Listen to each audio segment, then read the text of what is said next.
The Xillari Empire had been monitoring Earth for over 200 years. They never interfered, considering the human race too primitive for official contact. Instead, they observed from their cloaked orbital stations, documenting human behavior, with the same detached curiosity scientists might show while studying bacteria in a petri dish. Xillarians were a logical species. Their three-lobed brains processed information with computer-like efficiency. Their silvery skin reflected the perpetual twilight of their home world, and their four eyes, arranged in a diamond pattern, could perceive spectrums of light well beyond human capability. Captain Xillari stood on the observation deck of the Imperial science vessel Immutable Truth, his secondary appendages twitching with mild irritation. Earth duty was considered punishment for most Xillari officers. Nothing ever happened here that warranted serious attention. "Sir," Lieutenant Krevnara approached, her exoskeleton clicking softly against the polished floor. "We've detected an unusual gathering in the human settlement designated as Millfield. Approximately 73 humans have assembled around a ritual site." Xillari's upper eyes narrowed. "Another primitive celebration?" "Negative, Captain. This appears to be what humans designate as a funeral. Our cultural database indicates it's a ceremony related to their death rituals." Xillari's interest marginally increased. The Xillari had long been fascinated by humanity's irrational relationship with death. In Xillari culture, death was merely a biological conclusion, nothing more. When a Xillarian ceased to function, their body was efficiently processed into base components for recycling. No ceremony, no emotion, simply practical resource management. "Very well," Xillari said. "Deploy observation drones. Standard protocol. Already done, Captain." However, Krevnara hesitated, her vocal sacs pulsating with uncertainty. "There is another matter. The Doctrinal Oversight Committee has requested we bring back more substantive data on human death rituals. They believe it may provide insight into why humans have achieved technological progress, despite their emotional handicaps." Xillari's third eye twitched, the Xillari equivalent of a heavy sigh. "And how do they suggest we accomplish this?" "They've authorized use of the new anthropological infiltration unit." The captain's four eyes blinked in rapid succession. "The AIU? That technology is still experimental. The committee feels this is an appropriate test scenario. Low risk, contained environment."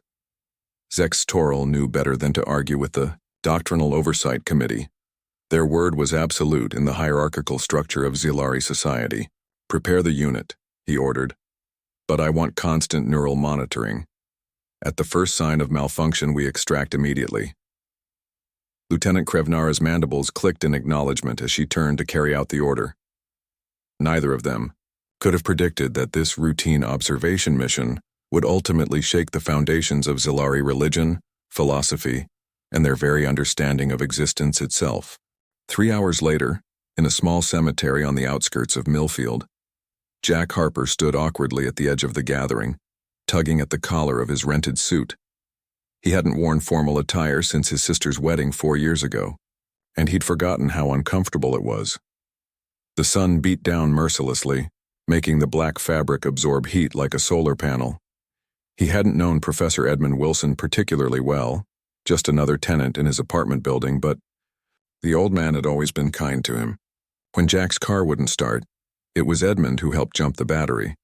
When Jack locked himself out, it was Edmund who let him use his phone to call a locksmith. Small kindnesses that didn't require attendance at a funeral.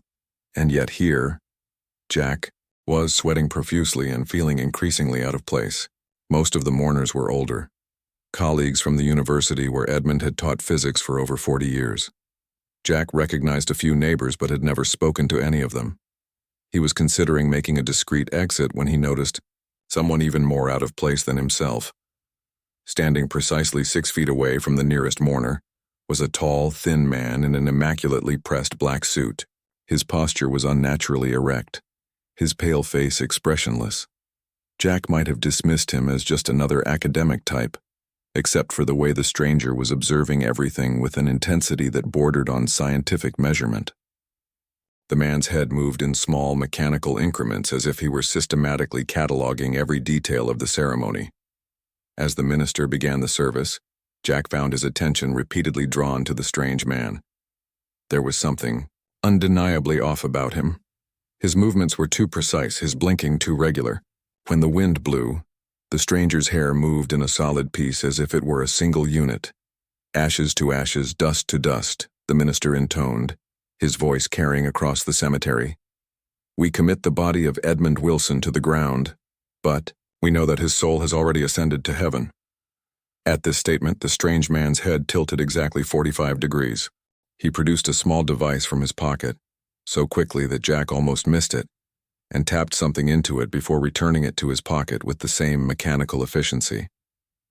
As the service concluded and people began to disperse, Jack noticed the strange man walking with deliberate steps toward the freshly dug grave.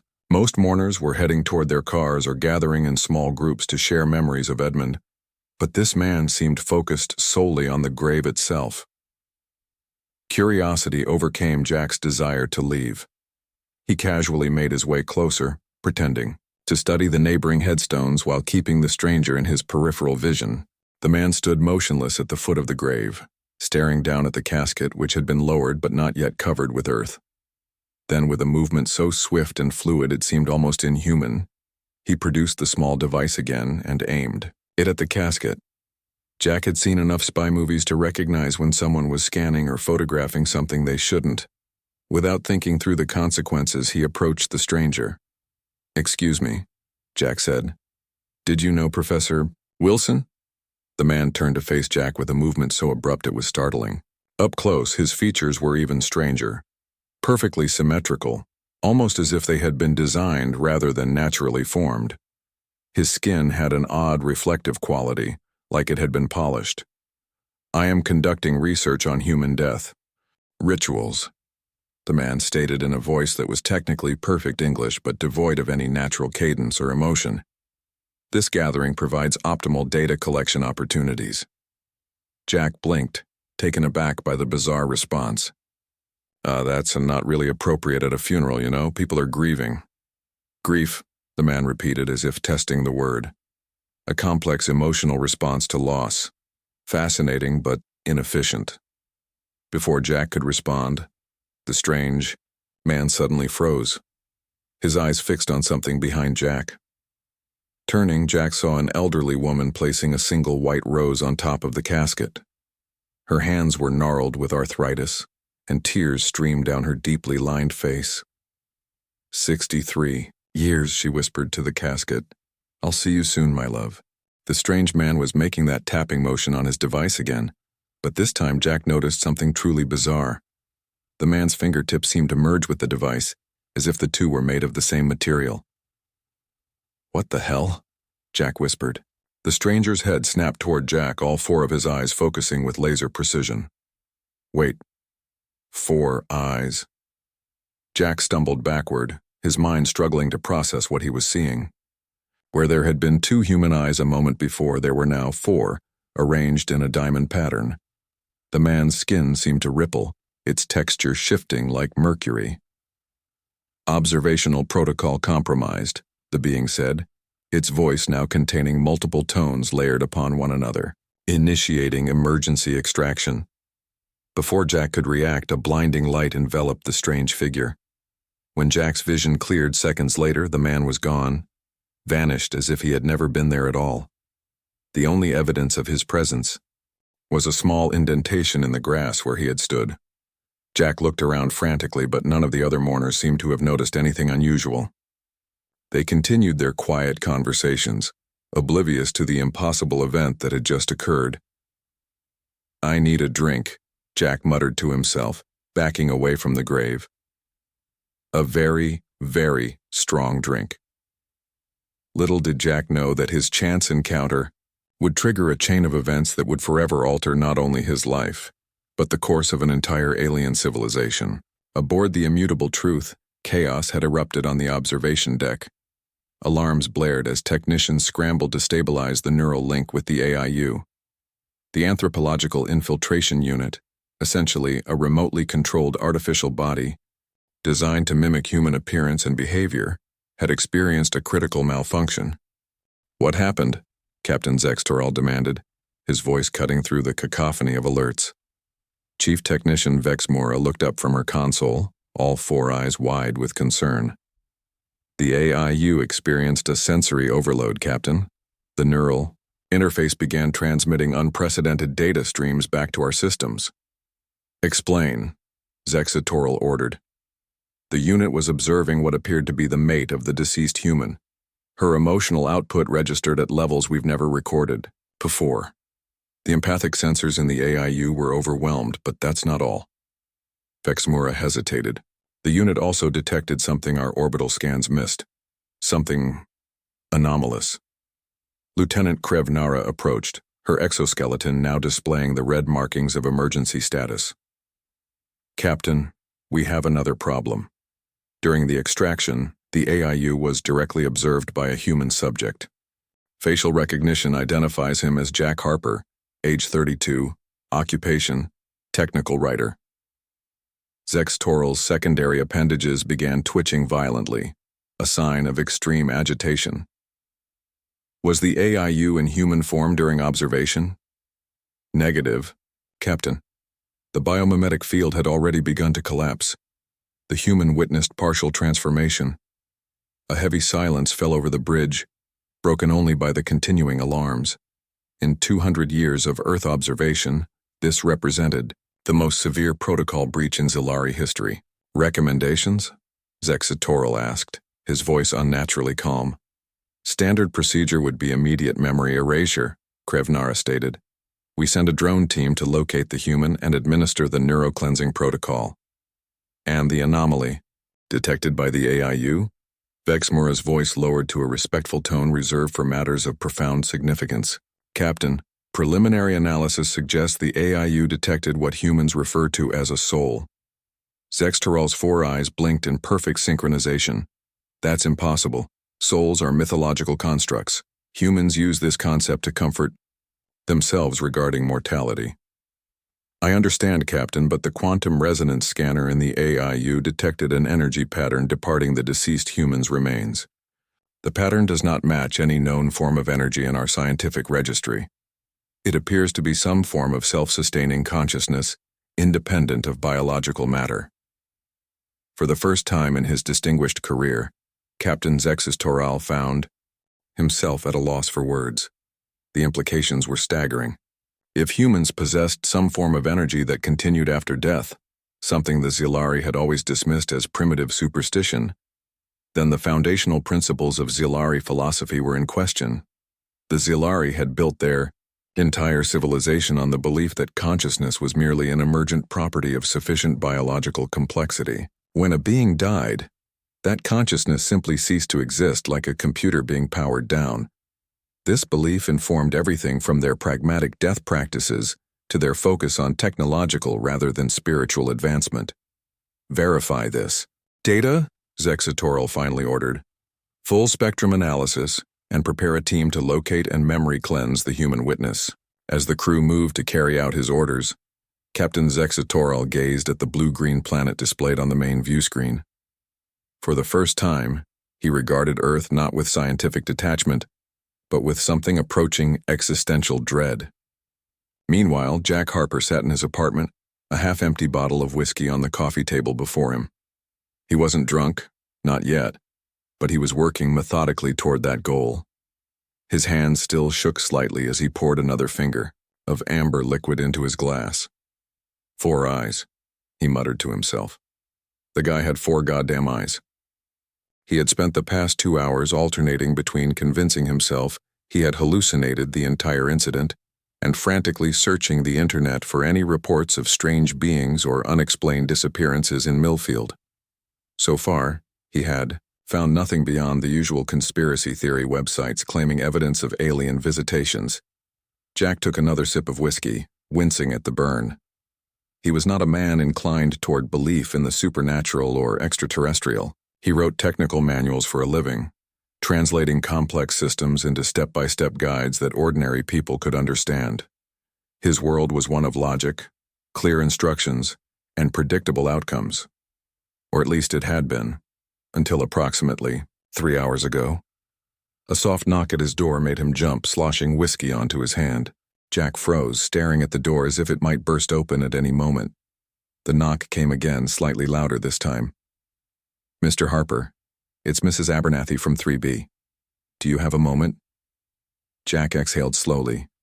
Mrs. Abernathy was Edmund Wilson's next-door neighbor, a kind elderly woman who often brought him cookies at Christmas. He set down his glass and moved to the door, checking through the peephole before opening it.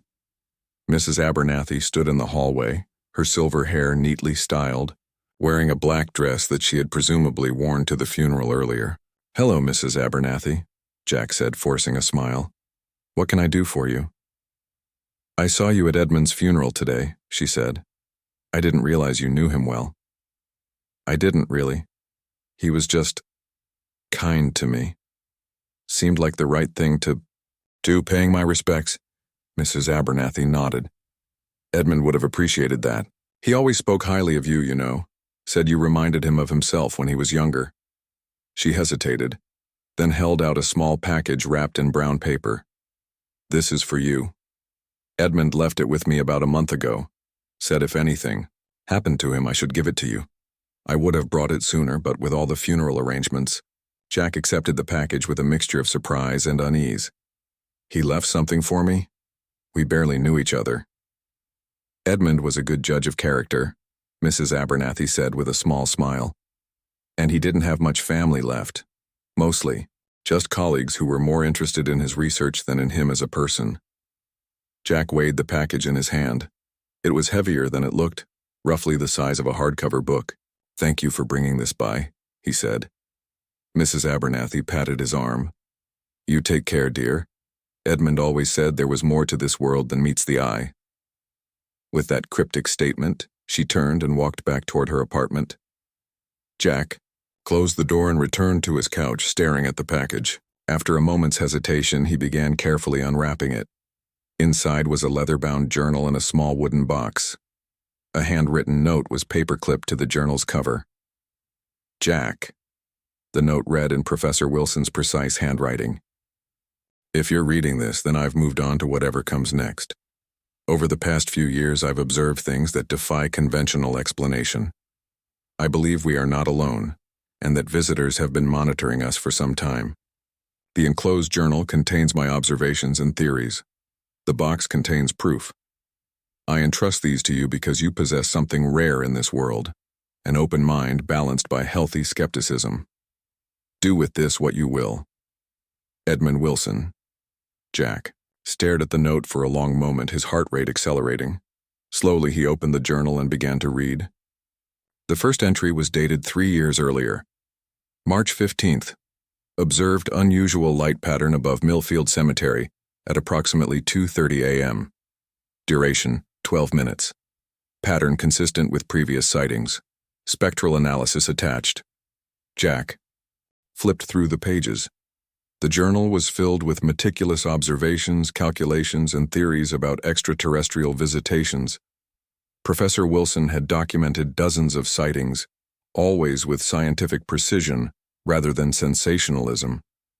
There were spectrum analyses, gravitational anomaly readings, and even detailed sketches of what Wilson believed were cloaked spacecraft. With growing unease, Jack turned to the final entry, dated just 2 weeks before Wilson's death. April 30. They know I've been watching them. Today I observed one of their drones following me from the university. I've secured the artifact in the box. Jack, if you're reading this, be careful. They are not malevolent, I believe, but they are methodical. They don't like being observed as much as they like observing us. Jack's hands trembled as he set down the journal and reached for the wooden box. It was intricately carved with geometric patterns that seemed to shift when viewed from different angles. A small metal clasp held it closed, just as his fingers touched the clasp. The lights in his apartment flickered, then went out completely. Jack froze in the sudden darkness. Outside his window, he could see that the entire block had lost power. But there was something else. A faint humming sound growing louder by the second. A blinding light suddenly poured through his living room window, so intense it cast razor-sharp shadows across the room. The humming had become a deep, resonant throb that Jack could feel in his chest. "Oh, hell," he whispered, clutching the box to his chest as he backed away from the window. The light abruptly vanished, plunging the apartment back into darkness. For a moment there was complete silence. Then, a soft knock at his door, different from Mrs. Abernathy's gentle tapping. This was precise. 3 knocks, evenly spaced, each identical in duration and force. Jack stared at the door, paralyzed with indecision. The knocking came again with the exact same pattern and intensity. Whoever, or whatever was on the other side of that door was not going to go away. Taking a deep breath, Jack slipped the small wooden box into his pocket and moved quietly toward his apartment's fire escape window. The knocking continued, still maintaining its mechanical precision. As Jack reached the window, a voice spoke from directly behind him. "Jack Harper," it said in that same unnaturally perfect English he had heard at the cemetery. "We require the artifact in your possession." Jack spun around. Standing in the middle of his living room was not one but 3 figures. They all wore the same immaculate black suits, had the same polished, symmetrical features, and stood with identical posture. In the dim light filtering in from the street, their skin seemed to shimmer with a silvery sheen. "How did you get in here?" Jack demanded, his voice higher than he intended. The central figure tilted its head. "Your physical barriers are inefficient. We have come to retrieve what belongs to us and to administer the neuro-cleansing protocol." "Neuro what?" Jack backed up until he felt the windowsill pressing against his lower back. "Your memory of our encounter must be removed," the figure stated. "It is standard procedure following unauthorized observation." "Yeah, I'm going to pass on the whole memory removal thing, thanks," Jack said, reaching behind himself to unlock the window. "But I'd be happy to forget I ever saw you if you just leave now." The 3 figures moved forward in perfect synchronization. "Compliance is not optional, Jack Harper." Jack shoved the window open and scrambled out onto the fire escape. The metal grating shuddered beneath his feet as he raced down the stairs, the strange beings pursuing with unhurried but relentless efficiency. They didn't run. They simply walked at a steady pace that somehow allowed them to keep up with his frantic descent. Reaching the alley behind his apartment building, Jack sprinted toward the street. He could hear the measured footsteps of his pursuers, maintaining the same exact distance behind him. They weren't trying to catch him, at least not yet. They were hurting him. Jack darted across the street, narrowly avoiding a passing car.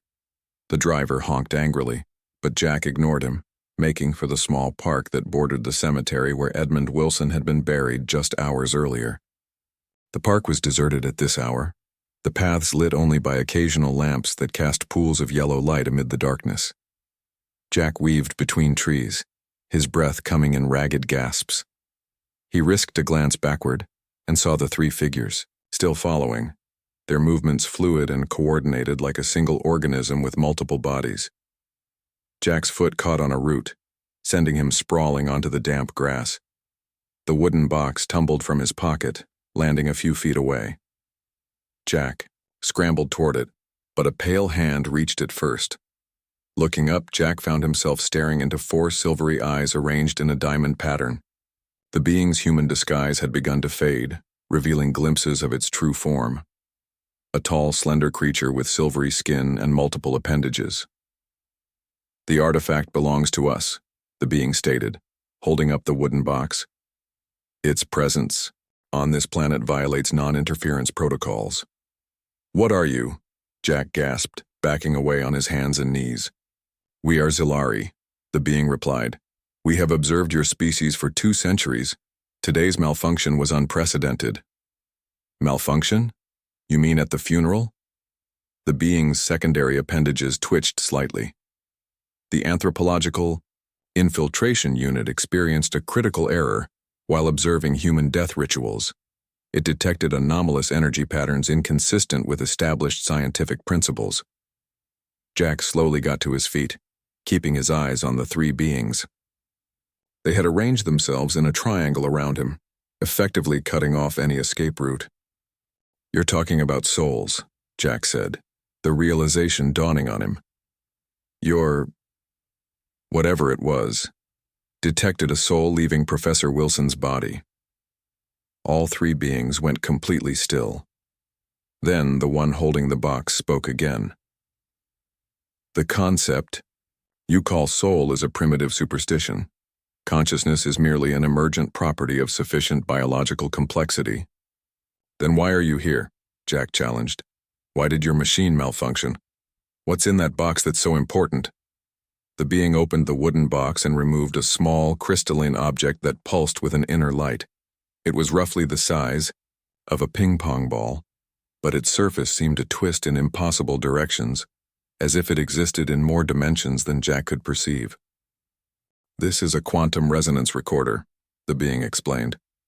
It appears your Professor Wilson salvaged it from one of our observation drones. He has been using it to detect and record the energy patterns you call souls. Jack stared at the glowing crystal. So it's true? Souls are real? The being tilted its head, all four eyes blinking in sequence. The data is inconclusive, but troubling. If consciousness can exist independent of biological matter, then the foundational principles of Xillari philosophy require reassessment. For a moment, none of them moved. Then Jack heard a familiar voice from the darkness beyond the triangular formation of aliens. They're real, all right. I've got 200 recorded soul signatures that prove it.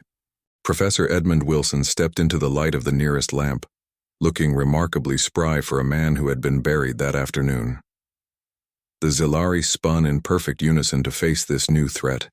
Their bodies began to shimmer and shift, revealing more of their true forms. Edmund, Jack gasped. But you're dead. I was at your funeral. Professor Wilson smiled apologetically. Sorry about that, Jack. I needed them to think I was dead so they'd deploy their anthropological unit. It was the only way to confirm my theory. The lead Xillari's voice had taken on a multi-tonal quality that made Jack's ears hurt. Explain your continued biological functioning, human. Our scans confirmed your death 3 days ago.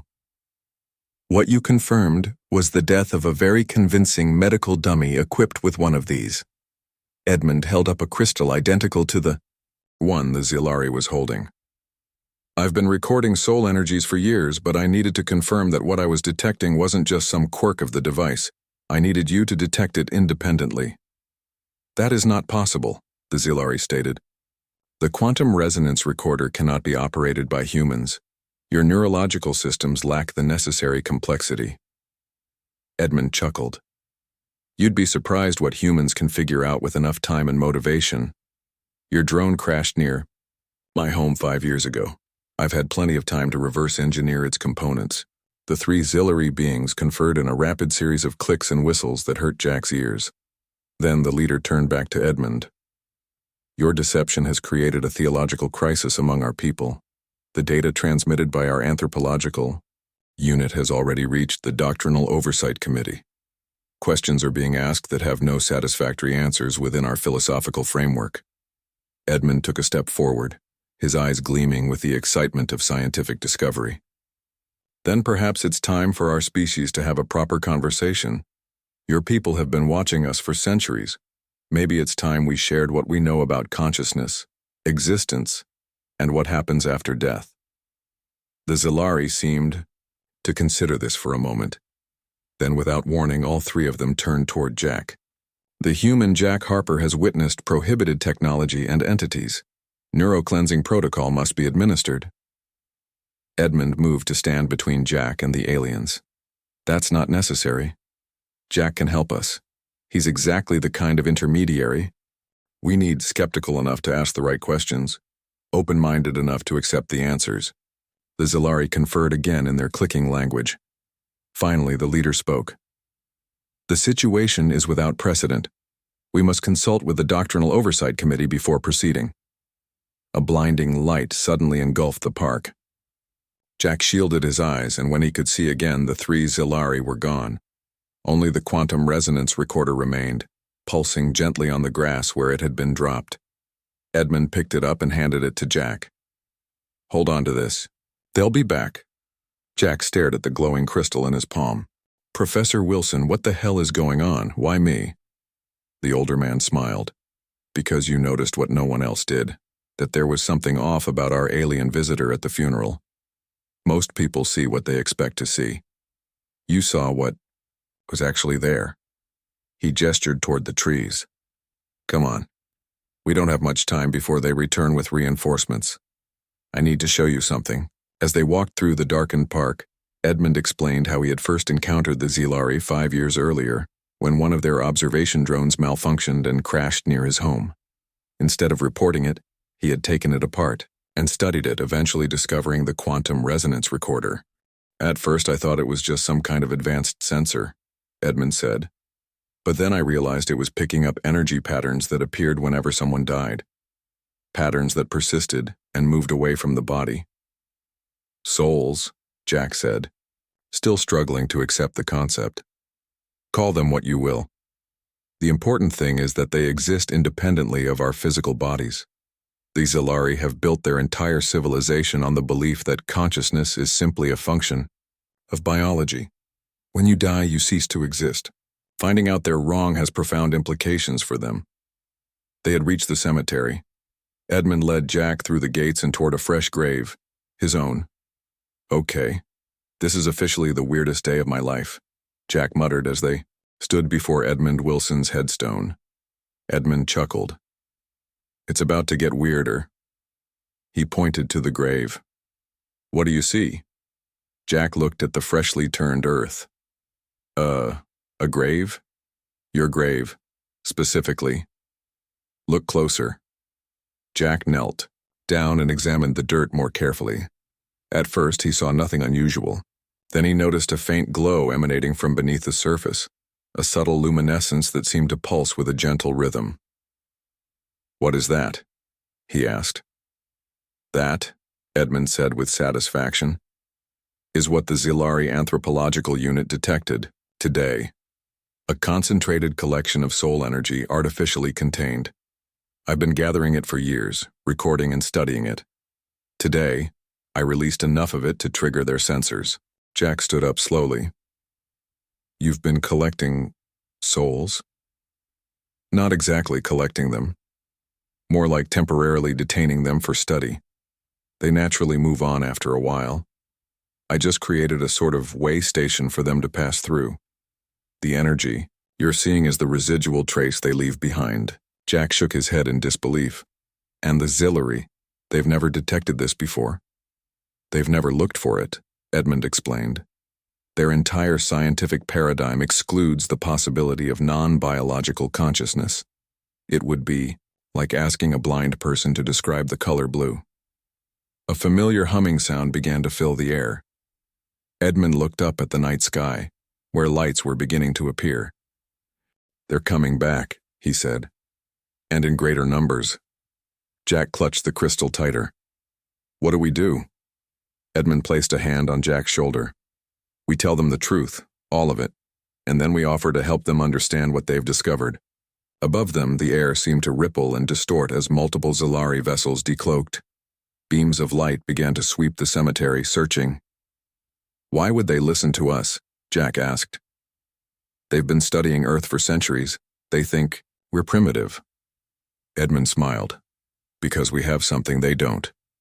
Experience with death as a transition rather than an ending. Their entire civilization is about to undergo a profound spiritual crisis. They need guides, Jack.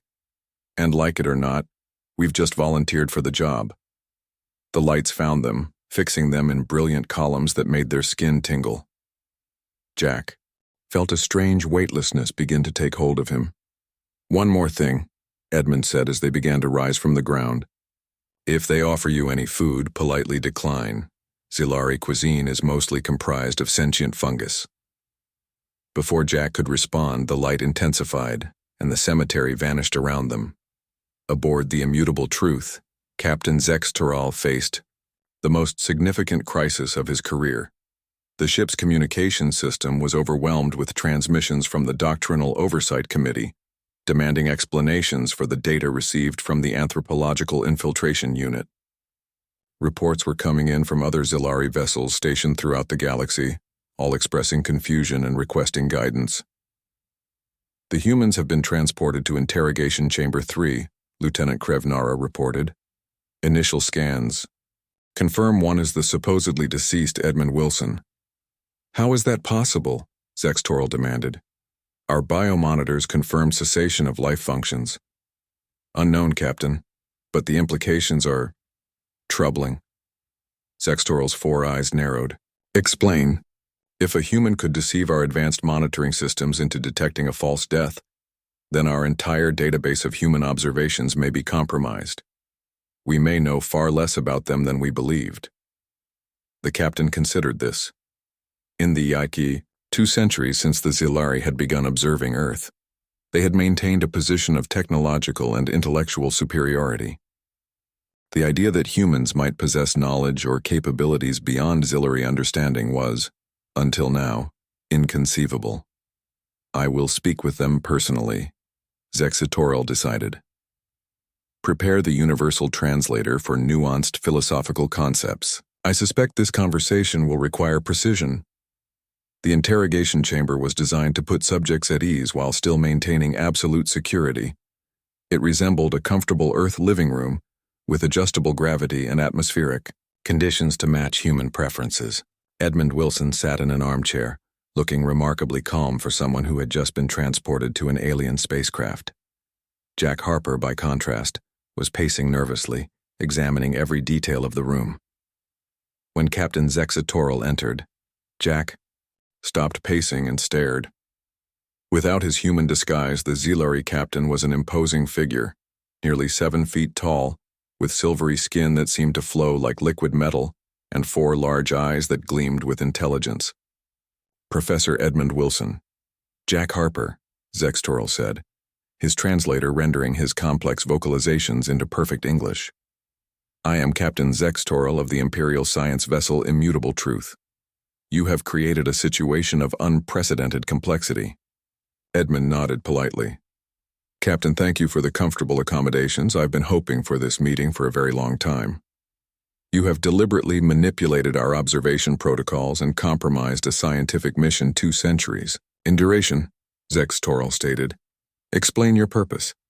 Edmund leaned forward. To open a dialogue. Your people have been studying mine for generations, but you've been missing the most important aspect of human existence, our relationship with death and what comes after. The concept of an afterlife is a primitive superstition, Zextoral said, though with less certainty than he would have expressed a day earlier. Is it? Edmund removed something from his pocket, a small device of clearly human manufacture. This is a modified version of your quantum resonance recorder. I've adjusted it to make the energy patterns it detects visible to the human eye. He activated the device and the room was suddenly filled with swirling patterns of light, complex, interweaving strands of energy that moved with purpose and intelligence. These are here, now, in this room, Edmund explained. Consciousness, without bodies. Some call them souls, others spirits, the name doesn't matter. What matters is that they exist and they persist after biological death. Captain Zexitoral's secondary appendages began to twitch violently, a sign of extreme distress. This is not possible.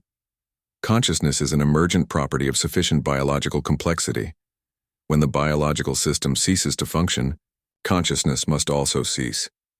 And yet, Edmund gestured to the swirling lights. Here they are. Jack, who had been watching this exchange in fascinated silence, finally spoke. If souls are real, and you've never detected them before, what else might you be missing? What other aspects of existence have your people overlooked because they